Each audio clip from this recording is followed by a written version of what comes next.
Hello everyone, कैसे हैं आप लोग? बढ़िया। तो आज इस वीडियो के अंदर हम पढ़ने वाले हैं गॉस लॉ का सेकंड एप्लीकेशन, और वो है electric field due to a uniformly charge in infinite plane sheet.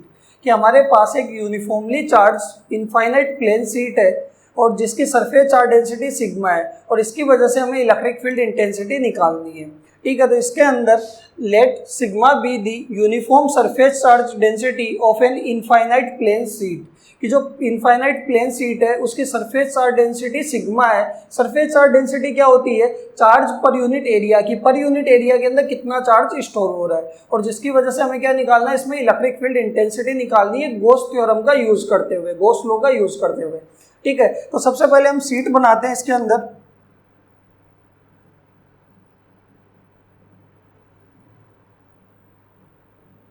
देखो, ये हमारे पास क्या है, हमारी एक प्लेन इनफाइनाइट शीट है, ऊपर भी जाती जा रही है और नीचे भी जाती जा रही है, और ये यूनिफॉर्मली चार्ज्ड है। यानी इसके अंदर हम चार्ज कंसीडर कर लेते हैं कि Q इसके अंदर चार्ज स्टोर्ड है, और इसकी सरफेस चार्ज डेंसिटी हमारे पास कितनी है, वो है सिग्मा। ठीक है, और हमें इसका क्या निकालना है, इलेक्ट्रिक फील्ड निकालना है गॉस थ्योरम का यूज करते हुए। तो आपको पता है कि गॉस लॉ जो होता है वो तभी एप्लीकेबल है जब आपका चार्ज क्या होगा, 3D के अंदर, 3D सरफेस के अंदर इनक्लोज होगा। बट यहाँ पे जो चार्ज है हमारा वो शीट के अंदर है, और शीट किस में होती है, 2D के अंदर होती है। तो सबसे पहले गॉस लॉ अप्लाई करने के लिए हमें इस चार्ज को हमें क्या करना पड़ेगा, 3D गॉसियन सरफेस के अंदर क्लोज करना पड़ेगा। और यहाँ पे 3D गॉसियन सरफेस कैसी बनेगी, तो वो हम बनाएंगे सिलेंड्रिकल। तो यहाँ पे मैंने क्या किया कि एक सिलेंड्रिकल 3D के अंदर गॉसियन सरफेस ड्रॉ कर दी।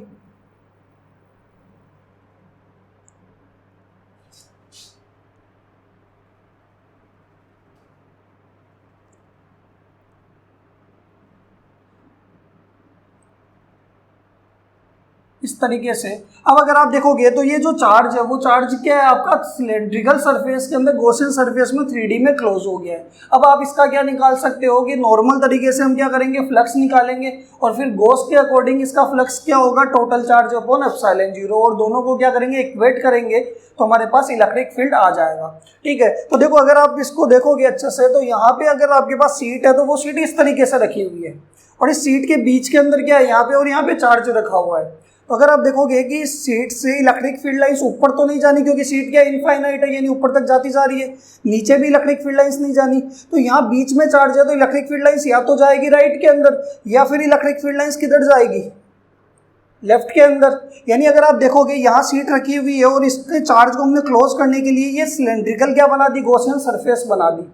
तो अगर इलेक्ट्रिक फील्ड लाइंस राइट में जा रही है तो कौन से सर्किल से पास हो रही है, इस सर्किल से, और लेफ्ट वाली इलेक्ट्रिक फील्ड लाइंस इस सर्किल से पास हो रही है। बट ऊपर नहीं जा रही, नीचे नहीं जा रही, या फिर अंदर नहीं जा रही, बाहर नहीं जा रही। इसका मतलब है कि इस जो कर्व्ड सरफेस है सिलेंडर का, इससे कोई इलेक्ट्रिक फील्ड लाइन पास नहीं होने वाली।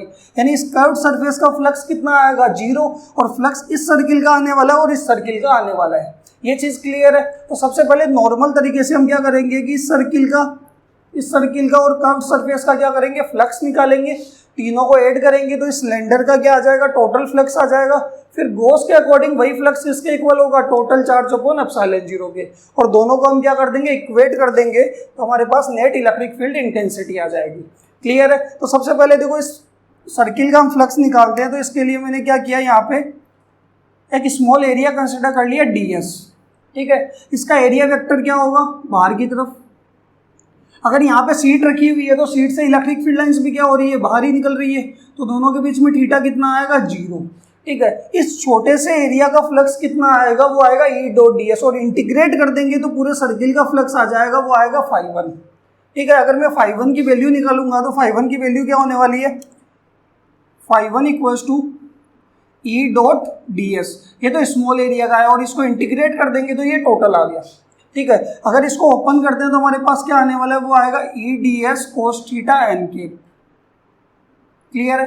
E और n के बीच में एंगल हमारा कितना है, 0 डिग्री, यानी यहाँ पे थीटा की वैल्यू कितनी है, 0। तो ये हो जाएगा E.ds cos 0। cos 0 कितना होता है, वो होता है 1। तो यहाँ से देखो E तो बाहर आ जाएगा, इंटीग्रेशन ऑफ ds, ये हमारे पास किसकी वैल्यू आ रही है, φ1 की। क्लियर है यहाँ तक? अब अगर आप इस छोटे से ds को, स्मॉल ds को आप क्या करोगे, इंटीग्रेट करोगे तो इस सर्किल का क्या आएगा, टोटल एरिया आएगा। और सर्किल का टोटल एरिया कितना होता है, वो होता है पाई आर स्क्वायर। यानी आप लिख सकते हो कि इंटीग्रेशन ऑफ ds क्या होगा, वो होगा पाई आर स्क्वायर। तो यहाँ पे फ्लक्स φ1 की वैल्यू कितनी आ जाएगी, E into pi r square. Clear है। यहाँ पे इस सर्किल का फ्लक्स कितना आएगा, E into pi r square. अब हम क्या करेंगे कि इस लेफ्ट वाले सर्किल का फ्लक्स निकालेंगे। लेफ्ट वाले सर्किल का फ्लक्स क्या होगा, यहाँ पे मैंने छोटा सा एरिया ले लिया, कितना ds। इसका एरिया वेक्टर क्या होगा, बाहर की तरफ। इलेक्ट्रिक फील्ड लाइंस भी सीट से क्या हो रही है, लेफ्ट में जा रही है, तो दोनों के बीच में एंगल कितना होगा, 0 डिग्री। इस छोटे से एरिया का फ्लक्स होगा E डॉट ds, और इंटीग्रेट कर देंगे तो इसका टोटल फ्लक्स कितना आ जाएगा, वो आ जाएगा φ2। अगर हम φ2 की वैल्यू निकालते हैं, यहाँ पे ये लेफ्ट वाले सर्किल की बात हो रही है, तो φ2 कितना आएगा, वो आएगा integration of E dot ds, और इसको ओपन करेंगे तो ये आ जाएगा E ds cos theta n cap. Clear है। अब देखो E और n कैप के बीच में लेफ्ट सर्किल के लिए भी थीटा कितना है, 0 डिग्री। तो यहाँ से थीटा की वैल्यू कितनी पुट करेंगे, 0। तो φ2 कितना आ जाएगा, वो आ जाएगा E ds cos 0। cos 0 कितना होता है, 1। तो अगर आप देखो E को बाहर लोगे, इंटीग्रेशन ऑफ ds। अब अगर इस स्मॉल एरिया को भी इंटीग्रेट करोगे तो इस सर्किल का एरिया भी क्या आएगा, पाई आर स्क्वायर। ठीक है। तो टोटल एरिया कितना होता है, यानी यहाँ पे भी इंटीग्रेशन ऑफ ds की वैल्यू कितनी आएगी, पाई आर स्क्वायर। तो आपके पास φ2 कितना आ जाएगा, E into pi r square. Clear है। ये दोनों सर्किल का फ्लक्स φ1 φ2। अब हम किसका निकालेंगे, जो बीच वाली कर्व्ड सरफेस है इसका फ्लक्स निकालते हैं, और इसके फ्लक्स को हम क्या बोलते हैं, φ3। तो यहाँ पे मैं क्या करूंगा, छोटा सा एरिया ले लिया मैंने ds। आप यहाँ पे भी ले सकते हो, यहाँ पे भी ले सकते हो। तो मैंने स्मॉल एरिया लिया ds, इसका एरिया वेक्टर क्या होगा, इससे परपेंडिकुलर ऊपर की तरफ। इलेक्ट्रिक फील्ड लाइंस किधर जा रही होगी, क्या तो राइट में या लेफ्ट में, तो एंगल कितना आएगा इसमें, 90 डिग्री। क्लियर है। अगर हमारे पास थीटा 90 है, अगर इस छोटे से एरिया का फ्लक्स आएगा E डॉट ds, और इंटीग्रेट करोगे तो बीच वाले पूरे कर्व का क्या आ जाएगा, सरफेस का एरिया आ जाएगा, फ्लक्स आ जाएगा। अब यहाँ पे इसको क्या लिखेंगे, φ3। क्लियर है। यहाँ पे तो अगर हम φ3 की वैल्यू निकालते हैं तो देखो φ3 की वैल्यू क्या होने वाली है, φ3 equals to integration of E dot ds। कि उस स्मॉल एरिया का फ्लक्स तो कितना, E डॉट ds, और इंटीग्रेट कर देंगे तो पूरे कर्व का आ जाएगा φ3। ठीक है। लेकिन यहाँ पे अगर इसको ओपन करते हैं तो हमारे पास आएगा E ds cos theta n cap. E और n कैप के बीच में एंगल कितना है, यहाँ पे है 90 डिग्री। तो यहाँ से φ3 आएगा E ds cos 90, और cos 90 कितना होता है, cos 90 होता है 0। तो φ3 कितना आया, 0। यानी अगर आप देखोगे तो पहले राइट वाले सर्किल का आया φ1, लेफ्ट वाले सर्किल का φ2, और बीच वाले कर्व का कितना आया, φ3। अगर तीनों को हम ऐड कर देते हैं तो इस सिलेंड्रिकल गॉसियन सरफेस का क्या आ जाएगा, टोटल फ्लक्स आ जाएगा। तो यहाँ पे हम क्या निकालते हैं, total electric flux. Total electric flux निकालते हैं तो φ इक्वल्स टू कितना आएगा, वो आएगा φ1 प्लस φ2 प्लस φ3। तो यहाँ से अगर आप देखोगे तो φ1 0, सॉरी φ1 कितना, E into pi r square, φ2 भी कितना है, E into pi r square. अच्छा देखना, दोनों सर्किल का एरिया क्या रहने वाला है, सेम ही रहने वाला है, पाई आर स्क्वायर। और यहाँ पे ये थर्ड φ3 कितना है, 0। तो इसको φ आ जाएगा, वो आ जाएगा 2E पाई आर स्क्वायर। अच्छा एक चीज़ देखो, पाई आर स्क्वायर को आप एरिया ए भी लिख सकते हो या फिर पाई आर स्क्वायर भी रख सकते हो। तो ये हमारे पास क्या है, टोटल फ्लक्स आया, इक्वेशन नंबर 1। क्लियर है यहाँ तक। अब हम क्या करेंगे कि गॉस के अकॉर्डिंग भी इस सरफेस का फ्लक्स क्या होने वाला है, क्योंकि ये 3D में है, तो total charge upon epsilon not. तो हम गॉस के अकॉर्डिंग हम क्या निकालेंगे, इसका फ्लक्स निकालेंगे।